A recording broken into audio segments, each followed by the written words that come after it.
Hi friends, welcome to my channel. నేను ఈరోజు గుమ్మడికాయతో హల్వా చేస్తాను. చాలా టేస్టీగా ఉంది. ఒకసారి మీరు కూడా ట్రై చేయండి. ఈ హల్వా చాలా టేస్టీగా ఉంటుంది, ఆరోగ్యానికి కూడా చాలా మంచిది. పిల్లలకు కూడా చాలా ఇష్టంగా తింటారు. కంటి చూపుకి బాగా పనిచేస్తుంది.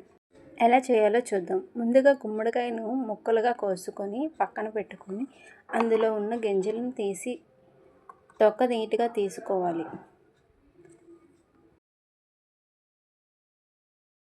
తరువాత ఈ విధంగా తురుముకొని పక్కన పెట్టుకోవాలి.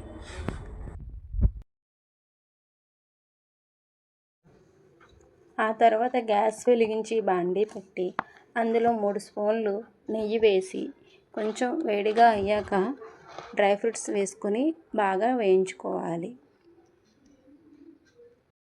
వేయించుకున్న డ్రై ఫ్రూట్స్ని ఒక బౌల్లోకి తీసుకొని అదే నెయ్యిలో మనం ముందుగా తురుముకున్న గుమ్మడి తురుమును యాడ్ చేసుకోవాలి. మనం తీసుకున్న గుమ్మడి తురుము 3 కప్పులు వచ్చింది. గ్యాస్ని హై ఫ్లేమ్లో పెట్టుకొని బాగా వేయించుకోవాలి. పచ్చివాసన పోయే వరకు మనం మధ్య మధ్యలో కలుపుకుంటూ వేయించుకోవాలి. తరువాత బెల్లం తురుము వేసుకోవాలి.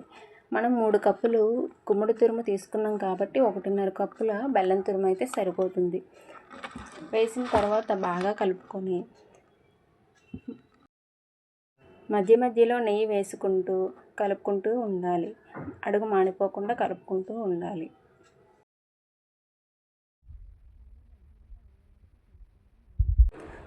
తరువాత 1/2 స్పూను యాలకుల పొడి వేసుకొని చిటికెడు సాల్ట్ వేసుకోవాలి. ఆ తర్వాత ముందుగా మనం వేయించుకున్న డ్రై ఫ్రూట్స్ వేసుకొని కొంచెం నెయ్యి వేసుకొని బాగా కలుపుకోవాలి. అంతే, హెల్తీగా ఎంతో టేస్టీగా ఉండే గుమ్మడి halwa ready. Okay friends, bye.